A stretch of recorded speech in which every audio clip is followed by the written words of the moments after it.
नमस्कार। आज का जो हमारा वीडियो है वह है जीडीपी और हैप्पीनेस पर। मैं एक बहुत बड़ा अर्थशास्त्री नहीं हूँ, मैं एक्चुअल में इकोनॉमिक्स का स्टूडेंट भी नहीं हूँ और इकोनॉमिक्स का टीचर भी नहीं हूँ, लेकिन एक कॉमन मैन होने के नाते कुछ बातें जो मैंने अपने अनुभव से सीखी है और अपने आसपास से देखी है वो आपसे शेयर करना चाहूँगा। शेयर इसलिए क्योंकि वाल्तेयर का कहना है कि आप अपने विचारों को दूसरे के समक्ष प्रकट कर सकते हैं। हमारा संविधान भी कहता है, अभिव्यक्ति किया जाए, अगर आपके विचारों से किसी दूसरे को हानि ना हो और किसी की भावनाएं आहत ना हो तो आप अपने विचार दूसरे के सामने प्रकट कर सकते हैं। जहाँ तक मैं समझता हूँ मेरे इन विचारों से किसी को किसी प्रकार की हानि नहीं होगी या किसी की भावनाएं आहत नहीं होगी, इसीलिए मैं ये जो अपना वीडियो है जीडीपी वर्सेस हैप्पीनेस आपके साथ में शेयर कर दूँ। जीडीपी और हैप्पीनेस, इन दोनों शब्दों से आप सभी लोग भली भांति परिचित हैं। जीडीपी जो है हमारे पास वर्ड है, ये आज पूरे वर्ल्ड में चल रहा है। भाई किसी देश की जीडीपी क्या है, किसी देश की जीडीपी क्या है, किसी भी देश का जो विकास है, और अगर हम ये ले लें कि उस इंडिविजुअल किसी आदमी का विकास, डेवलपमेंट, उसने क्या तरक्की की है, क्या तरक्की नहीं की है और वो किस दिशा में जा रहा है, ये आज हम डिसाइड करते हैं किससे, जीडीपी से। और जीडीपी का मतलब क्या है? जीडीपी का मतलब है पैसे का फ्लो, रुपए का फ्लो, यानी जितना ज़्यादा मार्केट में रुपए का फ्लो होगा उतनी ही ज़्यादा जीडीपी कहलाएगी। ये एक सामान्य सी परिभाषा मैं समझता हूँ जीडीपी की मानी गई है।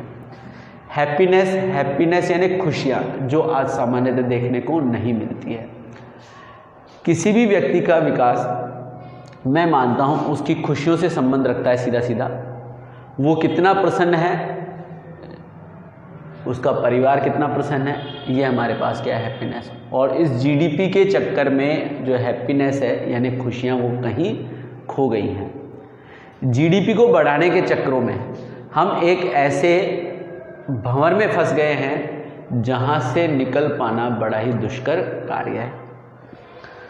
अगर पहले की बात करूँ तो हम भारतीय लोग पहले सेविंग्स पर जीते थे और आज जीडीपी को बढ़ाने के चक्करों में किश्तों में जी रहे हैं।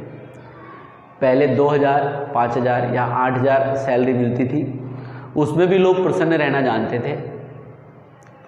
बहुत सारी बातें हैं कहने को तो, पर अगर एक नॉर्मल सी बात करूं तो एक छोटे से घर में रहने वाला परिवार बिना टू व्हीलर, बिना फोर व्हीलर के भी बड़ा खुश था। उसके घर में टीवी था या नहीं था, या टीवी था तो उस एक इकलौते टीवी से भी वो प्रसन्न था।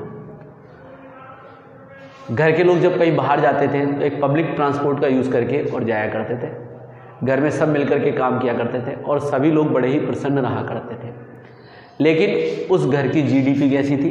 कम थी। उस देश की जीडीपी कैसी थी? कम थी। क्यों? क्योंकि मार्केट में पैसे का फ्लो नहीं हो रहा है और आपको विकास दिखाई नहीं दे रहा है। इसीलिए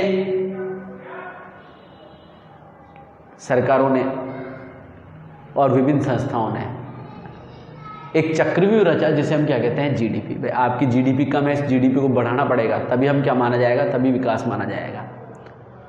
तो सन 1991 में उदारीकरण, 1991 उदारीकरण वैसे तो बहुत पहले स्टार्ट हो गया था, पर हमारे एक महान अर्थशास्त्री हैं,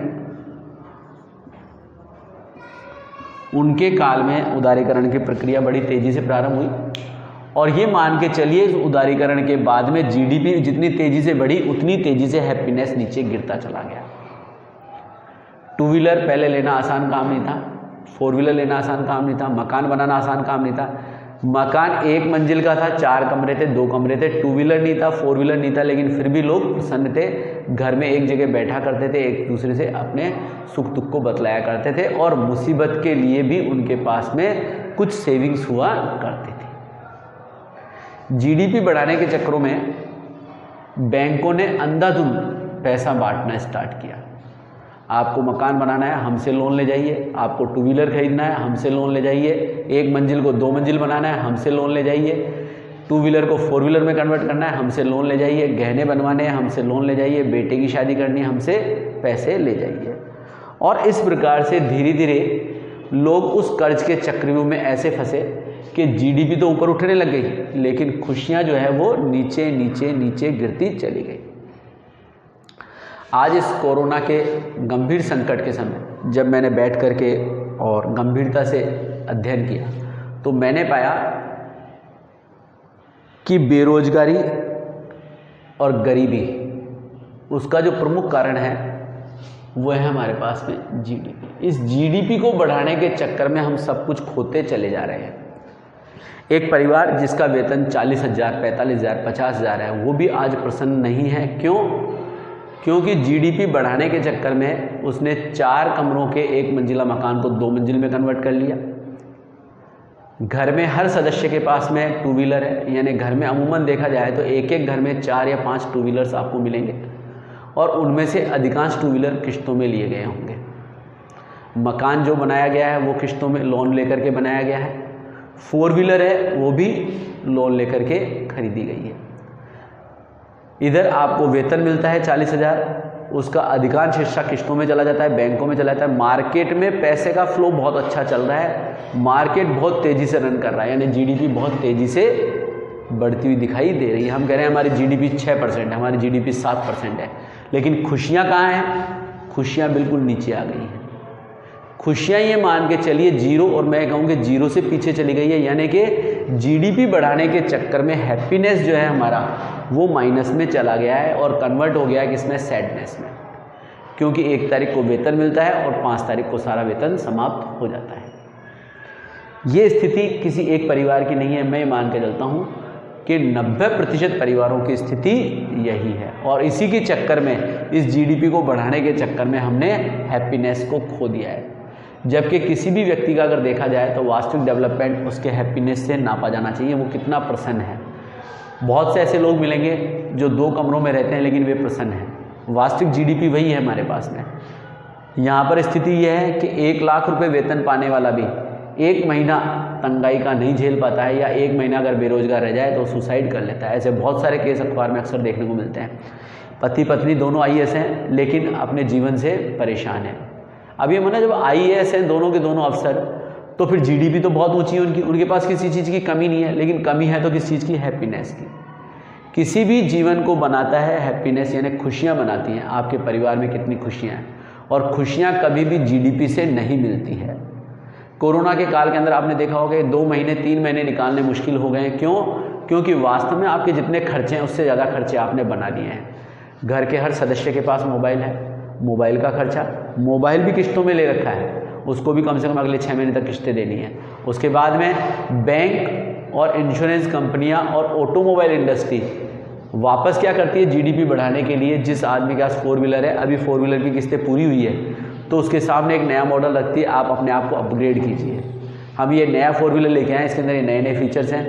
वो बंदा नहीं लेना चाहता, लेकिन पड़ोस में देखता है कि उसका पड़ोसी, उसका साथी एक नई 4 व्हीलर लेके आया, उसने अपने आप को अपग्रेड कर लिया है, तो उसके लिए भी मजबूरी बन गई है। क्यों? क्योंकि उसे भी अपनी जीडीपी कैसी दिखानी है? ऊपर दिखानी है कि मैंने भी बहुत डेवलपमेंट किया है। इसीलिए वो क्या करता है, उस पुराने 4 व्हीलर से जिससे उसका काम बड़े आराम से चल रहा है, उस 4 व्हीलर में किसी कहीं प्रकार की कोई समस्याएं नहीं है, उसके बावजूद वो उस 4 व्हीलर को डाउन पेमेंट के रूप में कंपनी को सौंप देता है और फिर दोबारा किस्तों का एक चक्कर भी अपने लिए बुन लेता है। आप कुछ नहीं करना चाहते, बैंक के सेल्समैन आपके पास आते हैं, बार बार में बैंकों से फ़ोन आते हैं कि आप ये ले लीजिए, आप वो ले लीजिए। आप मकान नहीं लेना चाहते, लेकिन आपको अपने खुद के घर का सपना दिखाया जाता है और आपको लगभग ये मान के चलिए एक मकान बेच करके जीडीपी को ऊपर उठाया जाता है। बैंक जो है वो सुदृढ़ हो जाते हैं, रियल इस्टेट ऊपर उठ जाता है, लेकिन आपको नीचे गिरा दिया जाता है। आप मानेंगे साहब हमारा अपना घर होने से हम नीचे कैसे गिर गए? क्योंकि हमारे पास व्यवस्थाएं नहीं थी, लेकिन बैंक ने हमें 20 साल के लिए या 25 साल के लिए लोन दे दिया है, जिसकी आपको हर महीने नियमित रूप से 10 से 15,000 या 20,000 रुपये किस्तें चुकानी है। उसके अलावा अब आप अपने खर्चों पर आपको बंदिश लगानी पड़ेगी। अगर आप खर्चों पर बंदिश नहीं लगा पाते हैं या उस अनुपात में आपकी सैलरी नहीं बढ़ती है तो आपकी हैप्पीनेस खतरे में आ जाती है। बच्चों की शिक्षा का वजन भी आप ही को उठाना है, घर परिवार भी आप ही को चलाना है, लेकिन बैंक ने आपको आपके अपने घर का सपना दिखा करके और आपको अपना एक प्रोडक्ट बेच दिया है रियल इस्टेट वालों ने, और साथ में बैंक वालों ने अपना एक लोन दे करके अपना एक टारगेट पूरा कर लिया है। लेकिन पिसा कौन इसमें? पिसी हमारी खुशियाँ। जब आप मकान ले लेते हैं और आपकी सैलरी 5% 10% बढ़ती है तो फिर दोबारा कोई सेल्समैन आपके पास आता है, सर कैसे हैं आप, बहुत बढ़िया, हाँ देखिए सर एक नई स्कीम चल रही है, नया हमारा 4 व्हीलर आया, और वो आपको एक 4 व्हीलर और टिका जाता है। आपकी सैलरी बढ़ी नहीं बल्कि कम और हो गई वापस, क्योंकि आप अब सेविंग्स नहीं करते हैं, आपके पास में सेविंग्स का जरिया ही नहीं है। पहले सेविंग्स के लिए लोगों को मोटिवेट किया जाता था जब 5 साल में लोगों का पैसा डबल हो जाता था, 5 साल में डबल, और अब स्थिति ये है कि 10 साल में भी डबल नहीं हो रहा, 10 साल में भी डबल नहीं है। यानी लोगों को सेविंग करने के लिए उकसाया नहीं जा रहा, उन्हें सेविंग्स की ओर अग्रसर नहीं किया जा रहा, बल्कि जो लोग सेविंग कर रहे हैं उन्हें सेविंग्स के विपरीत रास्ते पे ले जाया जा रहा है। आज बैंकों में रेट ऑफ इंटरेस्ट क्या है, 6% 5%, यानी कि अगर आप बैंक में पैसा जमा कराते हैं तो आपको 6% ब्याज मिलेगा। अगर इसको मैं मल्टीप्लाई कर लूँ किससे, 12 13 14 15 15 6 90, यानी आपका पैसा अब लगभग 15 साल में डबल होगा।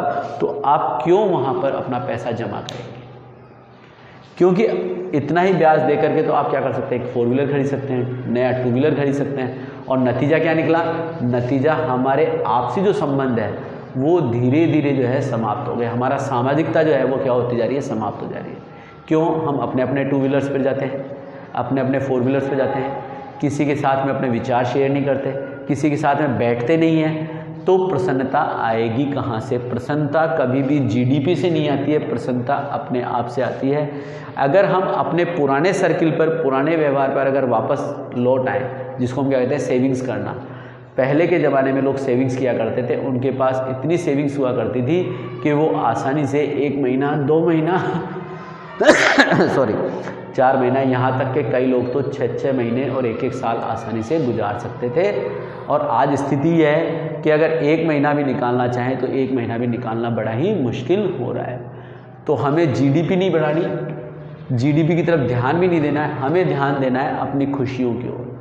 हमें बैंकों से लोन लेकर के, मैं किसी के विरुद्ध या किसी के